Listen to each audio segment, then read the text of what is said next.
Bonjour à tous. Je suis François-Xavier Thioulois. Je suis chez BPI France en charge des sujets industrie du futur, d'où le fait qu'on a un gros lien évident avec la bulle French Fab.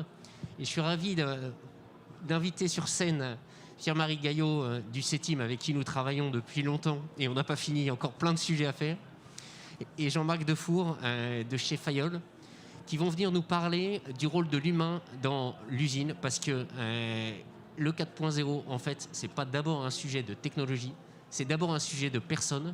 Et donc c'est vraiment important qu'on réfléchisse à comment accompagner les équipes pour monter en compétences, transformer leur métier. Donc je vais les laisser se présenter plus en détail de ce que fait Fayol, typiquement. Ce que fait le CETIM, je pense que Pierre-Marie aussi vous l'expliquera. Donc c'est voilà, un bon moment à passer ensemble. Évidemment, comme pour toutes les autres slots, il y a en gros 20 bonnes minutes de présentation et ensuite une partie d'échange avec la salle. Je les laisse.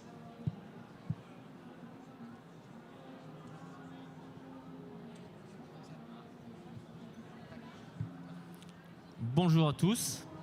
Donc Jean-Marc Defour, société Fayol. Donc on est dans un métier historique, si je puis dire, puisque métier de la tôlerie, chaudronnerie. Petite entreprise, PME, 3,7 millions de chiffre d'affaires, 28 personnes, située en Haute-Loire. Un des plus beaux départements de France, évidemment. Ça, c'est mon côté chauvin sur la Haute-Loire. Dans nos métiers, vous revoyez les petites photos, qui sont des photos maison, évidemment un peu d'études de conception de matériel de tôlerie. On a de la découpe laser 2D, la classique. On a également de la découpe laser 3D, puisqu'on a 4 lasers en tout. On a des systèmes aussi de stockage automatisé, 150 palettes qui alimentent les lasers, etc. De la soudure laser également, ça aussi ça fait partie des points un peu distinctifs par rapport à l'entreprise, par rapport au métier basique de tôlerie chaudronnerie, pliage, roulage, etc. Et puis également la soudure manuelle, TIG, MIG-MAG, et également des cobots, un cobot de soudure pour l'instant, mais on envisage d'en acheter d'autres. Nos secteurs, on est vraiment multisectoriel, comme vous le voyez, je vais peut-être pas les relire. On est présent sur plein de secteurs, c'est ce qui fait aussi la force de l'entreprise. On n'a pas de clients prédominants avec un gros chiffre d'affaires chez nous. Notre plus gros client fait 5-6% du chiffre d'affaires, donc c'est plutôt confortable. Nous sommes certifiés et puis pas mal de côté technique aussi en termes de qualification de soudure, des particularités métiers. En fait, ce qui n'est pas marqué là, c'est que depuis 2018, j'ai racheté une deuxième tôlerie sous forme de croissance externe. À peu près même taille, un petit peu plus petit, mais bref, qui m'a obligé justement à être moins présent dans l'entreprise et qui pour le coup m'a obligé à déléguer plus et surtout à demander à mes équipes à travailler plus en autonomie. Et donc là-dessus, je me suis appuyé évidemment sur mes encadrants, mes cadres. On a fait des démarches pour aider à aller dans ce sens, où en fait on a fait déjà un travail sur l'équipe dirigeante de bien se connaître pour améliorer la communication, etc., pour connaître un peu les profils. Voilà, on a fait une journée consulting comme ça, avec des intervenants extérieurs. On a fait une journée aussi pour travailler sur nos valeurs. Qu'est-ce qu'on voulait faire avec nos entreprises, sur le développement du groupe, parce que ça crée évidemment aussi des tensions, le fait de faire de la croissance externe, etc. L'entreprise, mère, si je puis dire, les salariés, ça les inquiète toujours de voir qu'on va acheter, etc. Donc voilà, il y a eu tout un travail là-dessus. Ça a bien fonctionné. Les équipes sont devenues autonomes au niveau justement des encadrants. Mais l'idée ensuite derrière était évidemment que cette autonomie, cette responsabilisation aille jusqu'à l'opérateur. C'est-à-dire que quand on fait le choix, par exemple, d'un nouvel investissement, que les gens du terrain soient responsabilisés et surtout intégrés dans cette démarche, dans ce choix de matériel, etc. Et c'est là où j'ai rencontré en fait Pierre-Marie Gaillot, le CETIM, et qui m'a parlé de cet outil qu'il va vous présenter et qui justement permet de façon structurée, on va dire, d'aller vers là, d'amener les gens justement sur une démarche de travail sur l'autonomie des équipes et la responsabilisation. Voilà. Merci Jean-Marc.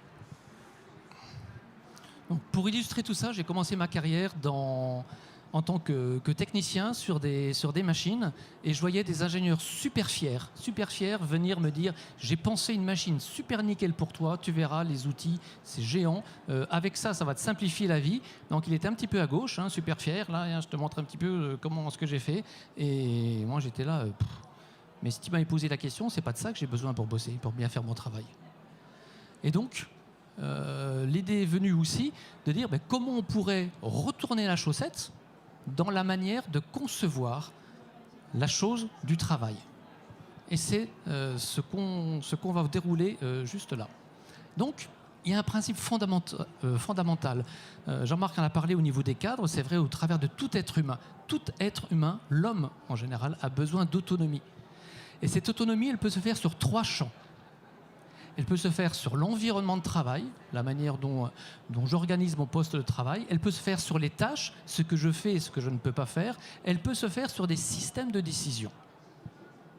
Et donc, toute la question était de dire comment, sur un atelier avec des opérateurs, on met en place ces principes fondateurs d'autonomie. Vous voyez en haut le logo de Mines Paris Télécom, sur le design du travail. Nous sommes affiliés sur ce sujet à une chaire sur le futur du travail et le travail du futur de Mines Télécom. Nous sommes alimentés par des académiques sur ces sujets-là, et c'est sur la base de ces travaux d'académiques que l'on les a transformés pour que ce soit quelque chose opérant au niveau d'une PME. Alors c'est quoi opérant au niveau d'une PME? C'est hyper complexe, parce qu'il faut que ce soit simple et profond, il faut que ce soit rapide et tout de suite opérationnel. Donc c'est beaucoup plus compliqué de le faire dans une PME que dans une entreprise plus structurée. Donc c'est ça que je vais vous présenter. Donc voilà sur ces fondamentaux. Autre élément, c'est on a développé le modèle Tech Care. Tech Care, c'est un modèle qui est finalement assez simple. Le Tech Care, déjà si vous le prononcez en anglais, ça veut dire prendre soin. Mais au-delà de ça, les fondamentaux, c'est le socle, la technologie. La technologie, c'est l'outil de travail des hommes. On verra sur quoi on va pouvoir l'évoquer. Ensuite, la confiance, ce qui est écrit en jaune, c'est un prérequis à construire au quotidien et au jour le jour. Jean-Marc pourra aussi témoigner que la confiance avec ses cadres, elle ne s'est pas faite simplement d'un claquement de doigts et en disant on va se réunir pour faire une journée de consulting et dire qu'on va être autonome. Il y a vraiment des choses dans la durée qui se font. Donc la confiance, c'est la confiance en soi. C'est pas facile d'avoir confiance en soi pour prendre une décision. C'est la confiance en les autres. Et puis c'est la confiance en la société. Ce que nous disent les académiques sur le sujet de la confiance, c'est que la confiance est un don initial, c'est pas le résultat de quelque chose. Et pour illustrer ça, il y a une phrase qu'ils réfutent, c'est « la confiance n'exclut pas le contrôle ». Ils nous disent non, la confiance c'est la confiance, le contrôle c'est du contrôle. Tu fais confiance, c'est la base. Donc on a travaillé sur un outil, on verra tout à l'heure. L'ultime que l'on cherche derrière, c'est l'engagement. Je ne veux pas vous faire une conférence sur l'engagement, mais vous savez ô combien aujourd'hui le niveau d'engagement des collaborateurs dans les entreprises n'est pas forcément au zénith de son niveau d'engagement. Donc l'idée derrière, c'est d'améliorer cet engagement, c'est d'aller vers cet engagement, parce que l'engagement génère l'action et génère l'efficacité. Et au milieu, pour le faire, il y a 2 choses qui sont couplées, 2 mots qui sont couplés. Il n'existe pas un mot français pour relier les deux. C'est autonomie et responsabilité en même temps. Chacun d'entre nous adore être autonome. Chacun d'entre nous réfute parfois d'être responsable et de prendre la décision. Et ça ne marche, c'est ce que les académiques nous ont dit, que s'il y avait autonomie et responsabilité. Donc avant de déployer cette méthode, eh bien en fait, Jean-Marc et ses cadres se sont prêtés à un jeu qui dure 10 minutes chrono. Ça, c'est vraiment l'outil PME, PMiste, et qui est capable de dire est-ce que Jean-Marc et ses collègues ont les cartes mentales, les repères, les mécanismes de décision qui sont cohérents avec le fait de réellement donner au terrain l'autonomie et la responsabilité. Contre-exemple, si vous dites « ouais, je veux y aller parce que l'idée est bien », et puis les opérateurs proposent une solution. Vous avez le chef d'équipe qui, le vendredi soir, voit que ça avance pas aussi bien qu'il veut, qu'il aimerait, parce que lui, il a déjà la solution, il est super intelligent. Qu'est-ce qu'il fait? Lui, quand il vient, il met en place. Le lundi matin, les opérateurs reviennent, ils ont mis en place, la confiance est cassée, parce que tu m'as dit que tu me faisais confiance et tu ne me fais pas confiance. Donc il faut vérifier cet aspect-là. Donc on s'est prêté au jeu de ce qu'on appelle un IMT, comme indice de maturité Tech Care, en quoi l'entreprise était compatible avec le développement de tout ce qu'on se raconte. Et je peux vous assurer que toutes ne le sont pas prêtes, et quand elles ne le sont pas, il vaut mieux ne pas lancer ces démarches-là plutôt que de la lancer et de créer vraiment beaucoup de frustration derrière. Donc Jean-Marc nous en parlera à un moment donné peut-être de ce que l'IMT a pu révéler en 10 minutes pour toi, 10 minutes pour le chef de production, 10 minutes pour chaque personne qui l'a fait. En asynchrone, ils le font quand ils veulent, chez eux, au bureau, dans un café, dans un salon, sur un smartphone, peu importe. En 10 minutes, on a des éléments. Et voilà, tu peux peut-être nous en dire 2 mots. Oui, donc c'est effectivement un petit questionnaire très très simple qu'on a fait, je pense, tous sur le téléphone, en fait, parce que c'est vraiment super pratique. En plus, c'est hyper didactique, c'est très sympa à faire. Et en fait, ce qui est intéressant, c'est que derrière, évidemment, il y a une analyse et il y a un petit rapport, si vous voulez. Et par exemple, on a détecté que sur comment les gens voyaient qui doit prendre la décision. Est-ce que la décision, elle doit être prise justement par les opérateurs, ou est-ce que la décision, elle doit être prise par les chefs d'équipe, les chefs d'atelier, etc. C'était assez marrant parce qu'en fait, majoritairement, les chefs d'équipe, on va dire, disaient c'est bien que ça soit l'opérateur qui le fasse.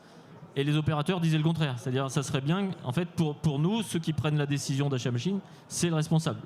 Donc, on voit justement qu'il faut aligner, et si on veut aller jusqu'à la confiance, ça veut dire qu'il y a encore là eu un petit besoin d'expliquer aux gens du terrain qu'on voulait aller jusque-là, leur donner, alors après il faut leur donner des limites, je pense que Pierre-Marie va en parler, mais jusqu'à l'investissement, le choix de l'investissement qui soit fait sur le terrain. Et c'est là, moi je crois beaucoup effectivement à ce qui a été dit sur le fait que pour qu'elle soit bien intégrée, cette machine, qu'elle soit bien utilisée par les gens, etc., plus ils sont proches de la décision, plus ils sont dans la décision et mieux c'est. Et donc cet outil est vraiment bien pour ça. Ouais. Donc cet outil, c'est pas un outil de consultant au sens j'ai rien, je suis consultant moi-même. C'est un outil qui est issu des travaux de recherche à la fois de Mines Télécom, à la fois de Paris Dauphine, qui est quand même une référence sur le domaine de la sociologie des organisations, et puis en s'appuyant sur des sociologues que vous connaissez peut-être, comme François Dupuis, qui écrit « On ne réforme pas les entreprises par décret » ou « Lost in Management », qui est un sociologue qui, lorsqu'il exprime les choses, il dit « J'ai vu que », quand d'autres sociologues disent « je pense que ». Moi, je préfère ceux qui disent « j'ai vu que je pense que ». Donc, on s'est rapproché plutôt de ces aspects-là pour en faire un questionnaire un petit peu bizarre. C'est est-ce que tu préfères avoir un bras de 3 mètres de long ou une jambe en mousse? Et au milieu, c'est Stéphanie de Monaco. C'est vraiment très marqué comme élément. C'est faux pour faux, mais pas déconnant, parce que le but de ça, c'est d'offrir à l'entreprise des cadeaux de sujets pour qu'ils s'alignent managérialement. Et ça, c'est important d'avoir ces aspects-là. Donc aujourd'hui, ils ont des chantiers sur lesquels ils vont pouvoir s'aligner sur ce sujet. Voilà. Ouais, c'est ce qui est intéressant, c'est que du coup, de ce petit rapport, on va dire, ça nous a permis d'en discuter en équipe et de lancer des petits chantiers, effectivement, pour s'aligner. Parce que les gens ont besoin de savoir, justement, qu'est-ce qu'en termes de direction, on veut faire. Est-ce qu'on donne la main, jusqu'où on donne la main, etc. Et le fait d'en parler et de mettre ça carte sur table, c'est vraiment un super outil. Et puis, illustration de ça, mercredi, il y a 2 jours, on était dans l'atelier avec les opérateurs et il y avait une histoire de rack et de couvercle. Ça faisait 2 ans qu'ils en parlaient, 2 ans qu'il leur était promis que ça allait faire. Et premier jour, là, clac, ça s'est débloqué tout seul. T'en as besoin, tu l'as vu, c'est bon, tu y vas, tu commandes, c'est bon, c'est toi qui peux le faire. Donc, et directement le terrain a vu qu'ils sont passés du discours à l'acte. Et ça, c'est vraiment, vraiment essentiel en gage de confiance. Et notre rôle à nous, c'est d'être quelque part les mentors, les tuteurs de l'équipe d'encadrement pour qu'ils restent dans ces mécanismes-là, qui ne sont pas forcément les mécanismes habituels de fonctionnement de l'entreprise. Donc, il a été choisi de déployer cette méthodologie sur un atelier particulier. Et on va voir ce qu'on va faire sur cet atelier. Et au travers de cet atelier, que ce soit les opérateurs eux-mêmes qui puissent dire, 1, ça a de la valeur, 2, on va proposer à notre direction de le déployer sur l'ensemble des ateliers de Fayol. Première question qu'ils nous ont posée aussi la semaine dernière, est-ce qu'on pourrait envisager de le déployer aussi chez Berlier? il y a des choses qui sont en train de se passer et qui sont assez sympas de ce côté-là. Donc on voit bien, l'idée c'est ça, et nous on le déploie, la méthodologie, on le déploie idéalement sur un projet d'industrialisation, de modernisation, d'amélioration de quelque chose, de l'outil de travail, avec une nouvelle brique de transformation. Elle peut être physique, une machine, elle peut être digitale, numérique, ou ça peut être dans l'organisation et la manière de se former. En tout cas, c'est mis là-dessus. Une équipe, on va la voir. Derrière, voilà, TechCare. La décision qui a été prise, c'est de faire ça sur l'atelier laser 2D. Donc, on a un petit peu parlé tout à l'heure, mais on le dira, on creusera un petit peu de manière plus importante. Qu'est-ce que les opérateurs ont déjà commencé?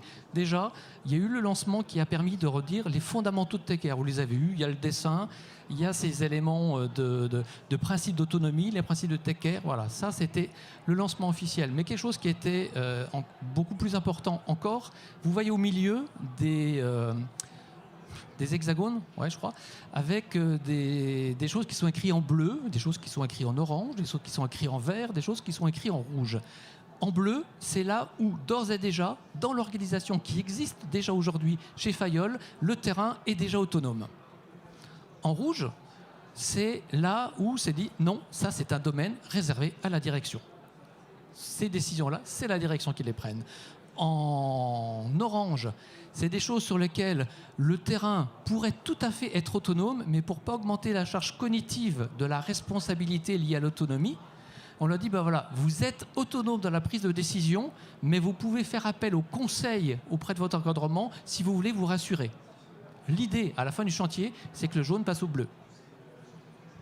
C'est ça l'idée. Et c'est les opérateurs qui feront basculer de jaune au bleu, qui le décideront. Et puis vert, c'est des choses sur lesquelles il y a des décisions qu'ils peuvent prendre en autonomie, mais avec contrôle, parce qu'il y a un aspect qui peut dépasser le champ sur lequel ils agissent. Ça s'appelle en français le principe de subsidiarité.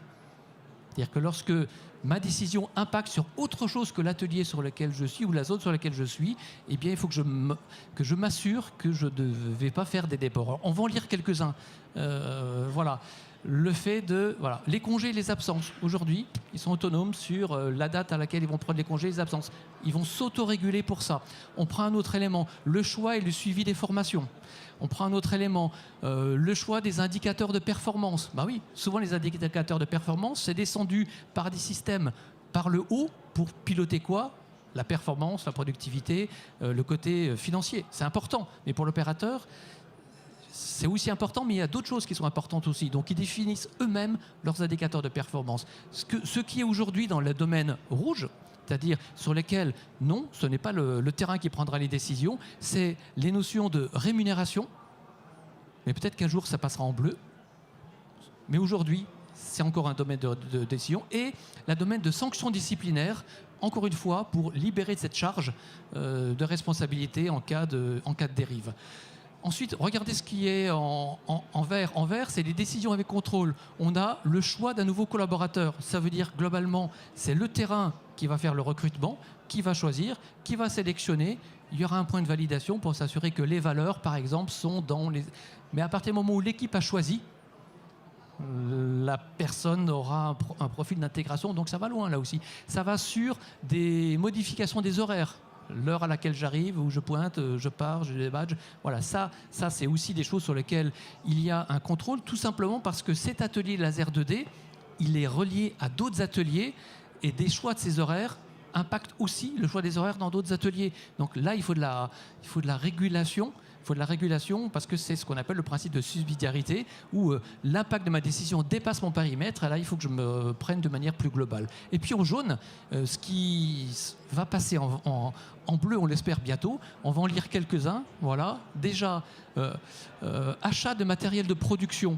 Aujourd'hui maintenant, c'est clair, le terrain, s'ils ont fait un achat de moins de 5 000 €, ils peuvent déclencher l'achat. Il y a simplement le conseil s'ils veulent se rassurer.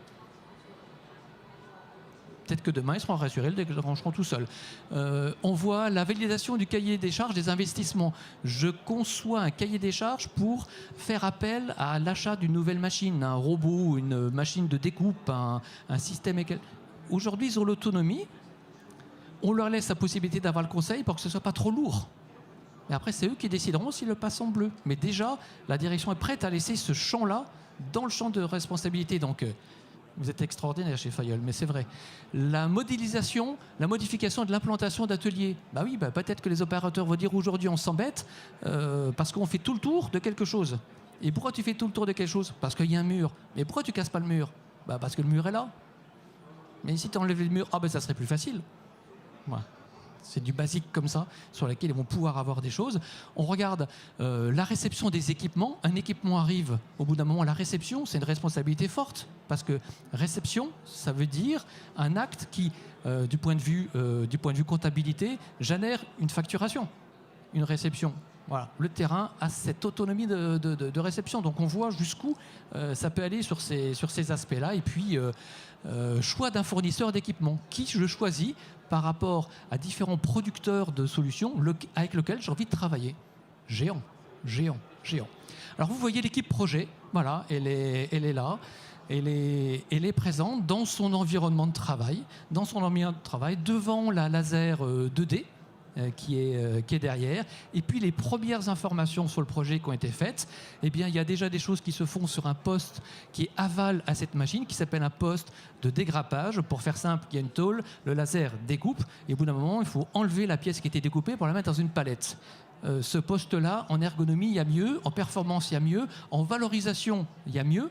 Et donc, comment rendre ce poste attractif, sachant qu'il n'est pas perçu comme attractif aujourd'hui. Par contre, si là on fait de la mauvaise qualité, la non-qualité, toute l'usine en pâtit. Donc il a une grosse valeur en termes de performance. Par contre, il n'est pas vécu comme attractif.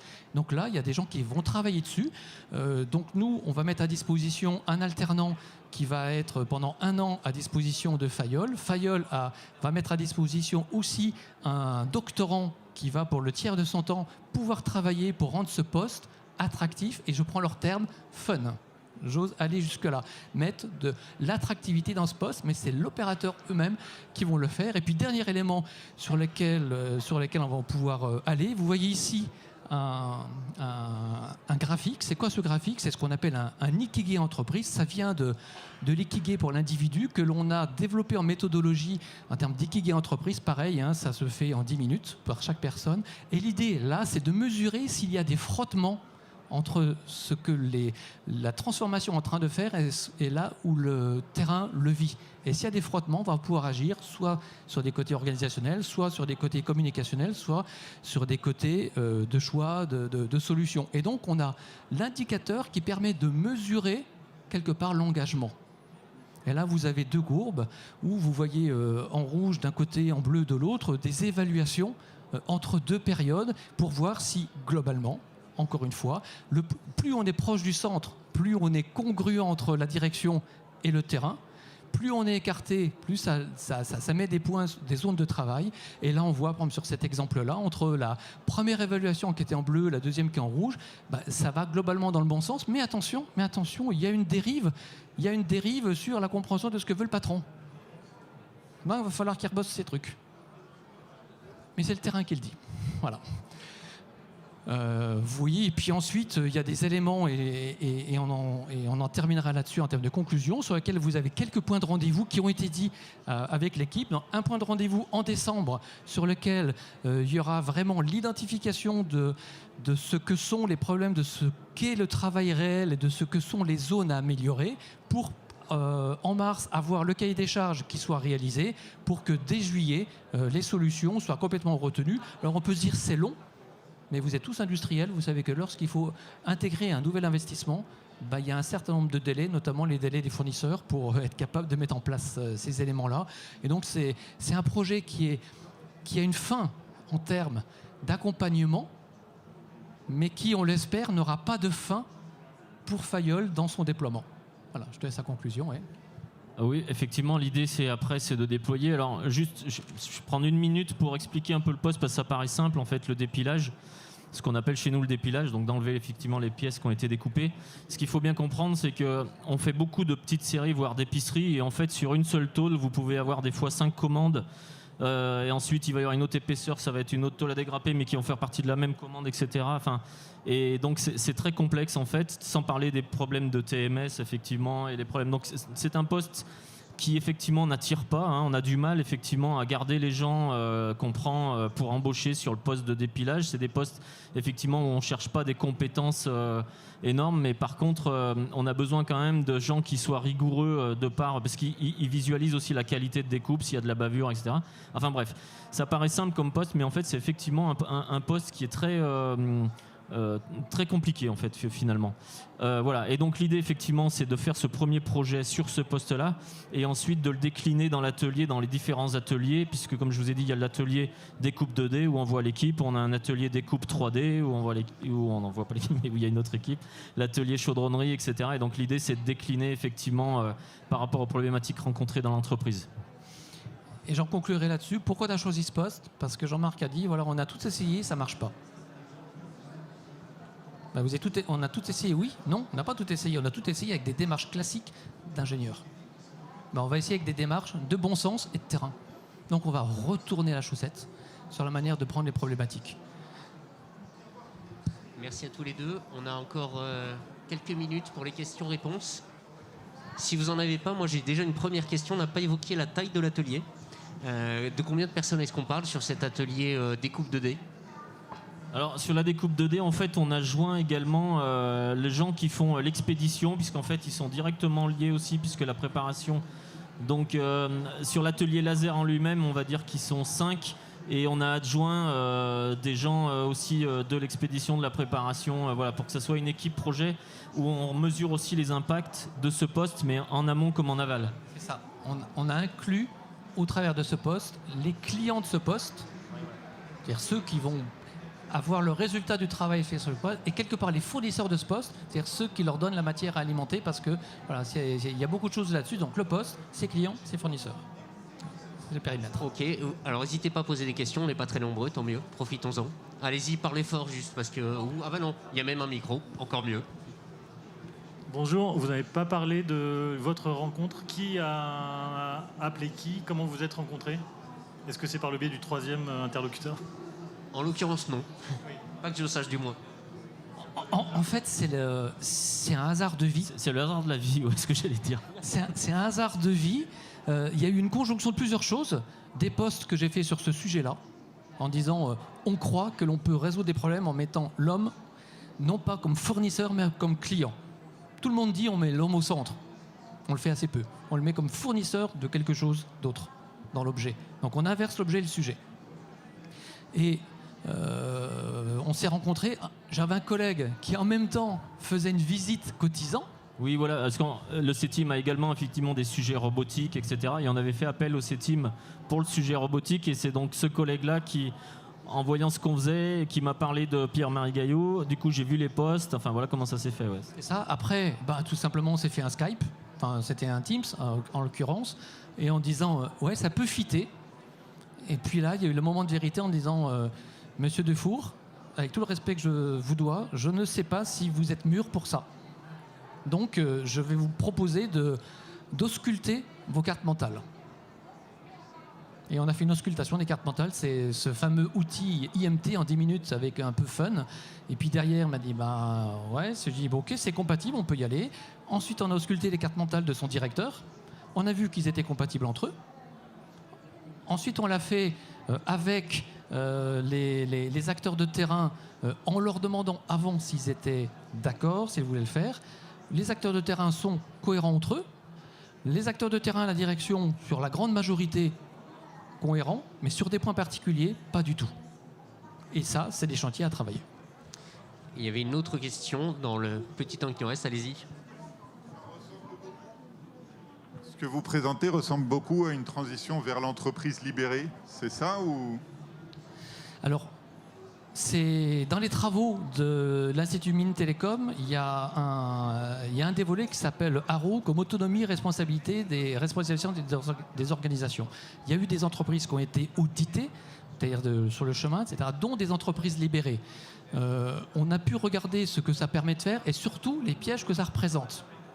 Et ne serait-ce que ça, ces couleurs-là, par rapport à ça, l'entreprise libérée aurait dit tout de suite, on se met en bleu. Donc non, c'est pas l'entreprise libérée au sens qu'on peut l'imaginer. D'ailleurs, certaines entreprises dites libérées sont revenues en arrière. réellement revenue en arrière parce qu'elle a oublié des fondamentaux. Non, ça, c'est l'entreprise autonome et responsable, mais pas l'entreprise libérée. Alors, en Canada Dry, ça peut ressembler. Sur le fond, avec les travaux des chercheurs, ça ne ressemble pas. En fait, alors moi je me suis aussi beaucoup documenté sur l'entreprise libérée depuis pas mal d'années. C'est quelque chose effectivement qui m'a inspiré, qui m'inspire encore. Mais par contre, je rejoins complètement ce que vient d'évoquer Pierre-Marie. Je crois qu'il y a des limites à ça. L'entreprise libérée, c'est un mot qui a été beaucoup utilisé, enfin qui est toujours, et je pense qu'il y a des limites à ça. Et moi, dans mon entreprise, dans mes 2 entreprises qui sont des entreprises de technologie, de métiers anciens, etc., avec des opérateurs, avec tout ça, il faut aller vers l'autonomisation, vers la responsabilisation des gens. Mais je pense qu'il y a une limite. En tout cas, moi, je suis pas encore prêt à la dépasser. C'est ces cases rouges que l'entreprise libérée dit qu'il faut faire. Donc je rejoins ce qui a été dit. En fait, on s'en approche quand même parce que je pense que l'humain doit être au cœur de l'entreprise.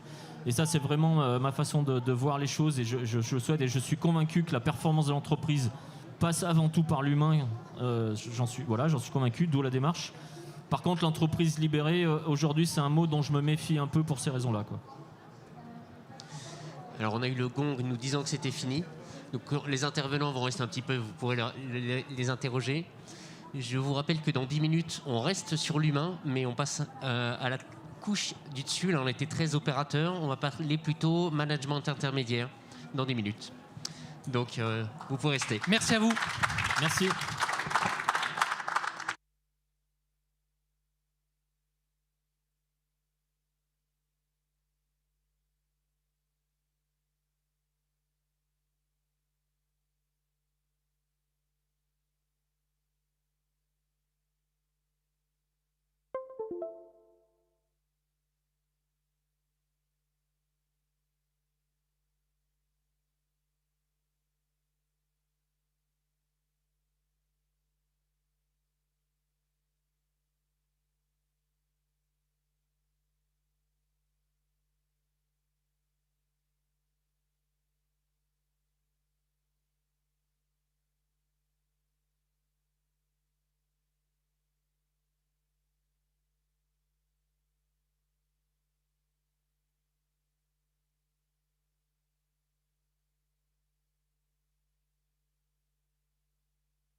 faire ça. Là, c'est la zapette.